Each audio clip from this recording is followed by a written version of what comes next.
ഞാൻ എൻ്റെ വീട്ടിൽ പോയിരുന്നു. അത് മക്കളെ കൊണ്ട് ഞങ്ങൾക്ക് അങ്ങാടി പോയിട്ട് വന്നു. പണിയിലായിരുന്നു. പണി മാറ്റിയിട്ട് അങ്ങനെ കാണാൻ പോയി സാധനങ്ങളൊക്കെ കുറച്ച് മേടിച്ചു.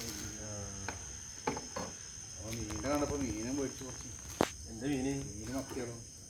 മത്തിയ അനക്ക് ചെങ്ങ സുഖില്ല. നീ മത്തിയല്ലേ ഇത് മാറ്റി പിടിച്ചു എനിക്ക് മാർക്കറ്റിൽ എത്ര ആകുമ്പോൾ എന്താ ഗുണം എന്ന് വെച്ചാൽ 100 റുപ്യക്ക് 2 കിലോ മത്തി. ആ മത്തി നമുക്ക് 4 ദിവസം വെച്ചിട്ട് കൂട്ടാം.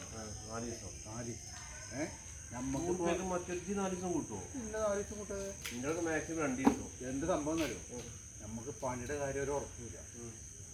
ചിലപ്പോൾ ഇന്ന് പണി ഉണ്ടെങ്കിൽ നാളെ എന്തെങ്കിലും പ്രശ്നങ്ങളുണ്ടെങ്കിൽ നമുക്ക് നാളെ പണിക്ക് മാറ്റി തരും. മീനിൻ്റെ കാര്യത്തിൽ രക്ഷപ്പെട്ടോട്ടെ.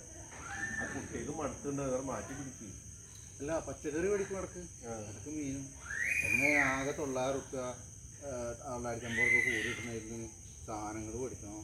പിന്നെ മീനും കാര്യങ്ങളൊക്കെ മേടിച്ച് എന്താണ് എനിക്കറിയാം. ഈ 50 റുപ്യക്ക് കൂടെ സാമ്പാർ കിട്ടുന്നുണ്ട്.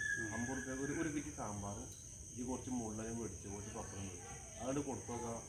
അത് മേടിക്കലുണ്ട്. ഉണക്കലും സാമ്പാറും മീൻ തന്നെ വരണേ. മീനായ മതി.